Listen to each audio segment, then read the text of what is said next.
हमारी आज की कहानी एक सच्ची घटना पर आधारित है, जहां पर एक आदमी ने 15 साल की एक लड़की को किडनैप कर लिया था और बाद में वह लड़की किस तरह से उस आदमी से बची और उस आदमी को उसके केक की सजा किस तरह से दी गई, हम आज की कहानी में देखेंगे। तो कहानी की शुरुआत होती है और हम कारा नाम की एक लड़की को देखते हैं जिसकी उम्र अभी 15 साल है। जब सुबह उसकी आंख खुलती है तो वह खुद को अपने बेड से बंधा हुआ पाती है, जिससे कि यह लड़की काफी डर जाती है। अब इस लड़की के साथ हुआ क्या था, यह बताने के लिए कहानी पास्ट में चली जाती है, जहां पर हम कारा और उसकी फ्रेंड जेस को देखते हैं। अब सुबह उठने के बाद ये दोनों बाहर घूमने की प्लानिंग करती हैं। दरअसल ये दोनों एक लेक हाउस में जाना चाहती थी। इसके बाद कारा अपनी माम को कॉल करती है, जिसका नाम डेबरा था। वो अपनी माँ से कहती है कि मैं अपनी फ्रेंड जेस के साथ लेक हाउस पर घूमने जाना चाहती हूँ और इसलिए शायद मुझे रात को देर हो सकती है। जिस पर उसकी माँ कहती है कि रात को मुझे भी किसी के साथ जाना है और अगर इसीलिए मैं भी टाइम पर ना पहुंच पाऊं तो तुम अपने डैड को कॉल कर लेना। दूसरी तरफ जेस ने भी लेक हाउस पर जाने के लिए अपनी माँ से बात कर ली थी। अब जाने से पहले कारा घर के बाहर पेड़ पौधों को पानी देने लगती है, जहाँ पर वो एक गाड़ी को नोटिस करती है जो कि पिछले कई दिनों से उसके घर के चक्कर काट रही थी।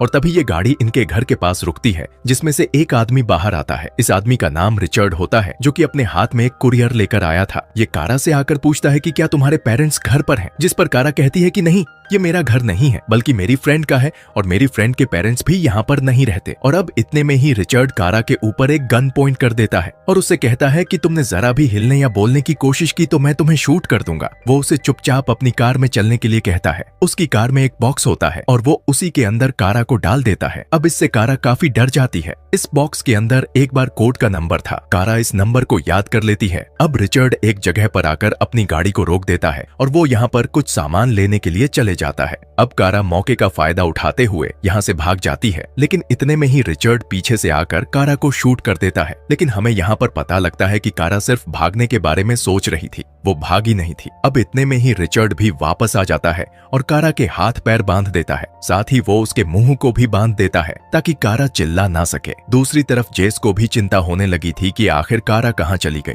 इसीलिए वो उसकी मोम को कॉल करती है। वो उससे पूछती है कि क्या कारा तुम्हारे पास आई है, जिस पर उसकी माँ उसे मना कर देती है। वो कहती है कि शायद वो अपने बॉयफ्रेंड के पास चली गई होगी। अब इसीलिए डेबरा कारा के बॉयफ्रेंड को फोन करती है, जिसका नाम रेयान है, लेकिन रेयान भी मना कर देता है कि नहीं, कारा तो मेरे पास नहीं आई है। दूसरी तरफ रिचर्ड भी कारा को एक घर पर ले आता है। वो उससे कहता है कि तुम यहाँ पर बिल्कुल भी शोर मत करना, नहीं तो मैं तुम्हें मार दूंगा। और इसके बाद वो कारा के हाथ पैरों को खोल देता है। अब इसके बाद रिचर्ड कारा को घर के अंदर लेकर आता है, जहाँ पर बहुत सारे अजीबोगरीब खिलौने थे। रिचर्ड कारा को एक रोल बताता है। वो कहता है कि तुम मुझे हमेशा डैडी कहना नहीं तो मैं तुम्हें मार दूंगा और अगर भागने की कोशिश की तब भी तुम्हारी जान जाएगी। साथ ही साथ वो यहाँ पर कारा की बहुत सारी डिटेल ले लेता है, जैसे कि उसकी माँ और उसके डैडी का नाम, साथ ही उसके फ्रेंड बॉयफ्रेंड सभी के बारे में जानकारी ले लेता है। वो कारा से ये क्वेश्चन भी करता है कि क्या तुम कभी किसी के साथ इंटीमेट हुई हो, जिस पर कारा मना कर देती है। और इसके बाद ये आदमी कारा के साथ बहुत ही गलत हरकत करता है, लेकिन कारा ये सब बर्दाश्त करती है। और इसके बाद वो अपने आसपास की चीजों की जानकारी इकट्ठा करना शुरू कर देती है, जहाँ पर कारा को वहाँ पर रखे कोम के अंदर एक औरत के बाल मिलते हैं। साथ ही वो यहाँ पर कुछ दवाइयाँ और उनके नाम भी देख लेती है। अब कारा रिचर्ड के बारे में भी जानकारी लेती है। वो उससे पता करती है कि क्या तुम्हें स्कूल जाना पसंद था, तुम क्या क्या करते थे और तुम्हें अभी क्या क्या चीजें पसंद हैं। रिचर्ड कहता है कि मैं पहले नेवी के अंदर काम किया करता था। कारा रिचर्ड के बारे में और भी जानकारियां इकट्ठा कर लेती है और साथ ही साथ रिचर्ड भी कारा से उल्टे सीधे नशे कराता है, लेकिन कारा को अपना काम निकालने के लिए यह सब करना पड़ता है। रिचर्ड कारा को गंदी फिल्में भी दिखाता है और कारा को चुपचाप बैठकर यह सब देखना भी पड़ रहा था, क्योंकि कारा सही मौका आने का इंतजार कर रही थी। दूसरी तरफ कारा की माँ डेबरा काफी परेशान हो जाती है। वो अपने हस्बैंड को कॉल करती है और साथ ही साथ वो पुलिस में भी रिपोर्ट लिखवा देती है, लेकिन पुलिस वाले उससे कहते हैं कि अभी तुम्हारी बेटी को गायब हुए सिर्फ 2 से 3 घंटे हुए हैं, शायद वो कहीं घूमने गई होगी, वो शाम तक अपने घर वापस आ जाएगी। दूसरी तरफ कारा रिचर्ड से कहती है कि जब तक आप खाना खा रहे हैं, अगर आप चाहे तो मैं आपकी घर की सफाई कर दूं। और अब कारा सफाई के बहाने घर की बहुत सारी चीजों को चेक करना शुरू कर देती है। यहाँ पर उसे डॉक्टर्स के नंबर मिलते हैं, जिन्हें वो याद कर लेती है और साथ ही कैलेंडर पर लिखी कुछ तारीखों को भी देखती है। अब इस सब के बाद रिचर्ड कारा को फिर से उस डिब्बे के अंदर बंद कर देता है। वो कारा से कहता है कि मैं एक जरूरी फोन करने के लिए जा रहा हूँ। अब वो कारा के मुंह को भी बांधकर यहाँ से चला जाता है। अब इससे कारा का दम घुटने लगता है, जिससे रिचर्ड वापस आता है। वो उससे कहता है कि तुम बहुत ज्यादा शोर कर रही हो। अब वो कारा के मुंह पर लगी उस चीज को खोल देता है और उससे कहता है कि चुपचाप यहीं पर लेटी रहना, बिल्कुल आवाज मत करना। इसलिए कारा चुपचाप इस डिब्बे के अंदर पड़ी रहती है। खैर, अब फोन करने के बाद रिचर्ड कारा को एक गोली खिलाता है। कारा को चुपचाप ये गोली खानी पड़ती है। अब रात हो जाती है, जहाँ पर रिचर्ड कारा को अपने पास सुलाता है, लेकिन वो कारा के हाथ और पैरों को बांधकर सोता है ताकि कारा कहीं भाग न जाए। अब कारा यहाँ पर चुपचाप सो जाती है और मन ही मन रोती है। अब सुबह जब कारा की आंख खुलती है तो उसे रिचर्ड के खर्राटों की आवाज आती है। वो समझ जाती है कि रिचर्ड अभी गहरी नींद में है, इसीलिए वो मौका देखकर अपने हाथ और पैरों की रस्सी को खोल लेती है। अब कारा के बाहर आने पर उसे यहाँ के 2 लोकल लोग मिलते हैं। कारा यहाँ पर उनसे मदद मांगती है। वो उनसे कहती है कि यहाँ पर मुझे एक आदमी ने किडनैप करके रखा हुआ था और प्लीज तुम मेरी जान बचा लो। अब ये दोनों लोग कारा को पुलिस स्टेशन लेकर पहुंच जाते हैं। अब कारा यहाँ के एक पुलिस ऑफिसर से मिलती है और उसे बताती है कि मेरा नाम कारा है और मुझे एक आदमी ने किडनैप किया हुआ था। मैं बड़ी मुश्किल से वहाँ से भाग कर आई हूँ, प्लीज तुम मेरी हेल्प करो। इस पुलिस ऑफिसर का नाम रोलैंड होता है। अब वो कारा की बात सुनता है, जिस पर कारा कहती है कि वो आदमी सोया हुआ था, इसलिए मैं मौका देखकर वहाँ से भाग आई। अब रोलैंड को भी पता लग जाता है कि पास के किसी थाने में कारा की मिसिंग रिपोर्ट दर्ज हुई है, इसीलिए पुलिस वाले कारा की मॉम डेबरा को कॉल करते हैं और उसे बताते हैं कि तुम्हारी बेटी एकदम ठीक है। अब कारा भी अपनी मॉम से बात करती है। खैर, अब इस सब के बाद रोलैंड कारा से बोलता है कि क्या तुम हमें उस लोकेशन पर ले जा सकती हो जहाँ पर उस आदमी ने तुम्हें किडनैप करके रखा हुआ था। कारा काफी देर सोचने के बाद हाँ बोलती है और वो पुलिस वालों को उस बिल्डिंग पर लेकर पहुंच जाती है। इतनी देर में ही वहाँ पर बाकी पुलिस वाले आकर चेकिंग करना शुरू कर देते हैं और कारा वापस से पुलिस स्टेशन में आ जाती है, जहाँ पर वो अपनी माँ से मिलती है। दूसरी तरफ बाकी के पुलिस वाले घर की तलाशी ले रहे होते हैं,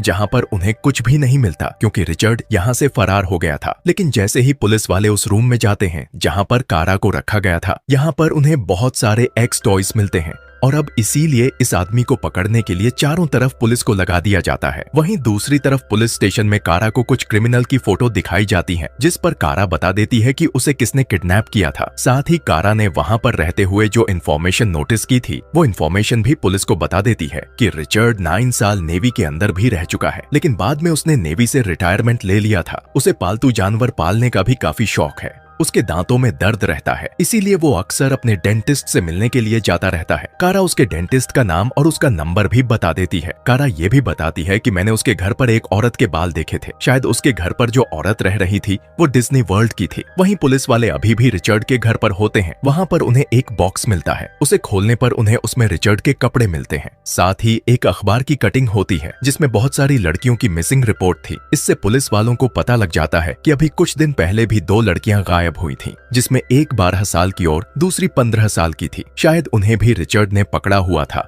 और वो इसी तरह से छोटी लड़कियों का शिकार करता है। तब तक पुलिस वालों ने उन बालों को भी चेक करके पता कर लिया था कि उस कोम में जो बाल थे वो रिचर्ड की वाइफ के थे, जो कि अभी डिज्नी वर्ल्ड में रह रही है। वहीं दूसरी तरफ कारा से मिलने के लिए जैस, रेयान और कारा के डैड आते हैं, जो कि कारा को अपने साथ घर ले जाते हैं। लेकिन कारा को फिलहाल के लिए 24 घंटे की पुलिस की सिक्योरिटी दे दी गई थी। अब कारा अपनी माँ से कहती है कि माँ मुझे रेयान के साथ बाहर घूमना है, लेकिन उसकी माँ कहती है कि नहीं, तुम फिलहाल बाहर नहीं जा सकती। ये पुलिस तुम्हारी सिक्योरिटी के लिए ही यहाँ पर है और अगर कुछ दिन तुम घर के अंदर ही रहो तो अच्छा है। अब कुछ देर के बाद कारा की फ्रेंड जैस उससे मिलने के लिए आती है, जिस पर कारा उससे कहती है कि क्या तुम मुझसे ये पूछोगी कि मेरे साथ वहाँ पर क्या हुआ था। इस पर जैस कहती है मैं ये नहीं पूछूंगी, मैं तुम्हें परेशान नहीं देखना चाहती। लेकिन कारा उससे कहती है कि नहीं, कोई बात नहीं, तुम मुझसे पूछ सकती हो। जिस पर जैस उससे कहती है कि ठीक है, बताओ तुम्हारे साथ क्या हुआ था। और इसीलिए उसके साथ जो हुआ वो जैस को बताने लगती है। दूसरी तरफ पुलिस अब रिचर्ड की वाइफ के पास पहुंच जाती है, जिसका नाम जैसलीन है। जैसलीन पुलिस वालों से कहती है कि मेरा पति तो बहुत अच्छा है, मैं उससे बहुत प्यार करती हूँ और वो भी मुझसे बहुत प्यार करता है और वो इस तरह की हरकत कभी नहीं कर सकता। और इसी बीच पुलिस स्टेशन में स्टेफनी नाम की एक और औरत आती है। वो कहती है कि मैं रिचर्ड की बहन हूँ और रिचर्ड ने पहले भी इस तरह के काम किए हैं और जिस कार से उसने कारा को किडनैप किया था वो मेरी थी, लेकिन उसने मेरी उस कार के नंबर को चेंज कर दिया था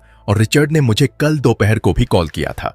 और इस बात से पुलिस वालों को रिचर्ड की लोकेशन के बारे में पता लग जाता है और अब इसीलिए पुलिस वाले उस लोकेशन पर जाना चाहते हैं जहां पर रिचर्ड अभी रह रहा था। दूसरी तरफ कारा के पास एक पुलिस वाला आता है। वो उससे कहता है कि जिस आदमी ने तुम्हें किडनैप किया था उसने पहले भी 3 लड़कियों को मारा है और तुम काफी लकी हो क्योंकि तुम उसके पास से जिंदा बचकर आई हो। ऐसा काम कोई हिम्मत वाली लड़की ही कर सकती है। सब लोग तुम्हें भले ही विक्टिम माने पर मैं तो तुम्हें सर्वाइवर ही कहूंगा। अब पुलिस वाले रिचर्ड की बहन स्टेफनी के पास फिर से कॉल करते हैं। स्टेफनी कहती है कि मुझे रिचर्ड का कॉल फिर से आया था और आज रात वो मुझसे एक बार में मिलना चाहता है और वो पुलिस वालों को बार की लोकेशन बता देती है। वहीं दूसरी तरफ कारा भी अपनी फ्रेंड जेस के साथ रेयान का फुटबॉल मैच देखने के लिए चली जाती है। दूसरी तरफ पुलिस वालों को रिचर्ड की लोकेशन पता लग गई थी। अब वो उसका पीछा करते हैं और आखिरकार पुलिस वालों को रिचर्ड दिख जाता है। वो उनकी नजरों से भागने की कोशिश करने लगता है और अब पुलिस वाले उसका पीछा करने लगते हैं, लेकिन एक जगह पर आकर रिचर्ड फंस जाता है। लेकिन रिचर्ड के हाथ में गन होती है। पुलिस वाले उससे कहते हैं कि तुम अपनी गन को नीचे रख दो, लेकिन रिचर्ड अपनी गन को नीचे नहीं रखता और वह खुद को ही शूट कर लेता है और इस तरह से रिचर्ड मर जाता है। अब अगली सुबह जब कारा सोकर उठती है तो उसकी माँ उसे बताती है कि उस आदमी ने खुद को मार लिया है जिसने तुम्हें किडनैप किया था और अब तुम पूरी तरह से सेफ हो। कारा ये बात सुनकर उदास हो जाती है। कारा कहती है कि आपने यह बात मुझे पहले से क्यों नहीं बताई, जिस पर उसकी माँ कहती है कि तुम रेयान का मैच देखकर आई थी, मैं तुम्हारा मुंड खराब नहीं करना चाहती थी। अब कारा के पास भी पुलिस वाला आ जाता है। वो उससे माफी मांगता है। वो कारा से कहता है कि हम उस आदमी को सजा नहीं दिलवा पाए और इसीलिए मैंने जो तुमसे प्रॉमिस किया था वो टूट गया। कारा कहती है कि सभी जगह लोग मुझे घूरते रहते हैं, मैं बस इतना चाहती थी कि मुझे इंसाफ मिले। मैं चाहती थी कि वो 100 सालों तक जेल में ही सड़ता रहे। कारा कहती है कि मैं लोगों को बताना चाहती थी कि मेरे साथ असल में हुआ गया था, मगर अब ना कोई केस बचा है और ना ही अब कोई ट्रायल चलेगा। लेकिन पुलिस वाला उसे समझाता है कि रिचर्ड को कम से कम यह तो पता लग गया था कि उसने तुम्हें किडनैप करके अपनी जिंदगी की सबसे बड़ी गलती कर दी थी और तुम सच में एक हीरो हो। वहीं हमें आखिर में यह भी पता लगता है कि बाद में कारा को स्कूल रिसोर्स ऑफिसर बना दिया गया था, जहां पर वो छोटे बच्चों के साथ होने वाले गलत कामों का ध्यान रखती थी। आखिर में हमें कारा का एक असली फोटो भी दिखाया जाता है जो कि बाद में बड़ी होकर एक वकील बनी थी। और अब इसी के साथ ये मूवी यहाँ पर खत्म हो जाती है। Thanks for watching.